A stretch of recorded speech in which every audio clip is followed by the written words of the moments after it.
U.S. officials say 12 people are known to have died as a result of Hurricane Irma in Florida.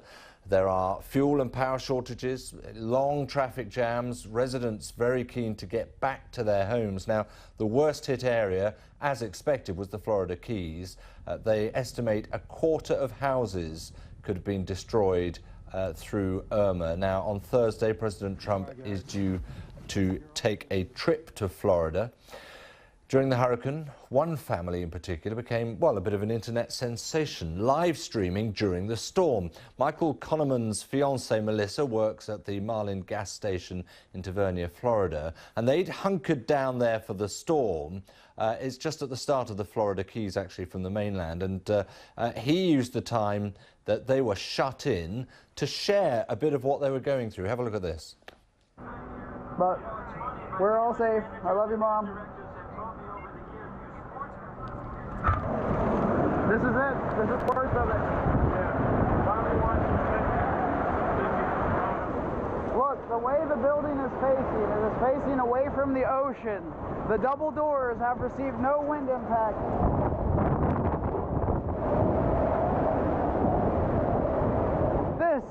This is power. Presidents, world leaders, no. They don't have power. I'm sorry. Mother Nature. I'm sorry. Mother Nature, you got it. Mother Nature is one-upping everyone. Yeah, right. Well, that's Michael. Joining us on the line now is Melissa, who, of course, also rode out the hurricane at the gas station with Michael. Melissa, I have to say thank you very much for joining us. First of all, just listening to Michael and talking over that extraordinary storm, it sounded dangerously exhilarating for him.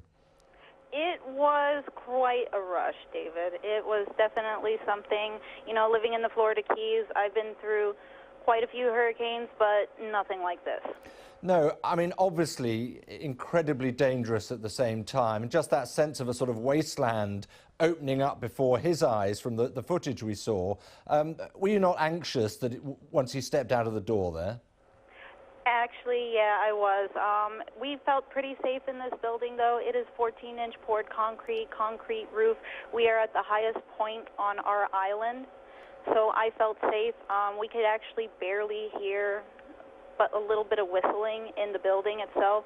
But thankfully, because of the way the building was positioned and the way the hurricane came at us, we were able to actually stand right outside that door with nothing. Well, looking now, we're looking at some of the pictures of the aftermath, the damage done. I mean, it is Armageddon, it looks like. Did you appreciate just how much damage you thought was coming your way? Honey, there's a lot of damage. I actually snuck into the Lower Keys earlier this morning because they blocked off the road at mile marker 74 at 7 a.m. They are no longer letting anyone go down there, and anyone who leaves, they are not letting them back in. And it is absolute destruction.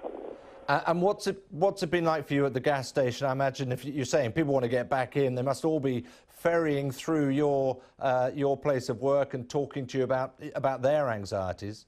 It's been chaos. It's been utter chaos. It took us a very long time to be able to get fuel, and then when we got fuel, we weren't able to give it to the civilians right away. We had to make sure our first responders were able to go out and do their job. I mean, it's going to create a huge sense of, obviously, loss, but community as well, I imagine, that everyone will want to pitch in and do what they can to help. You know, I'm actually quite surprised at the humanity I have been seeing in my locals.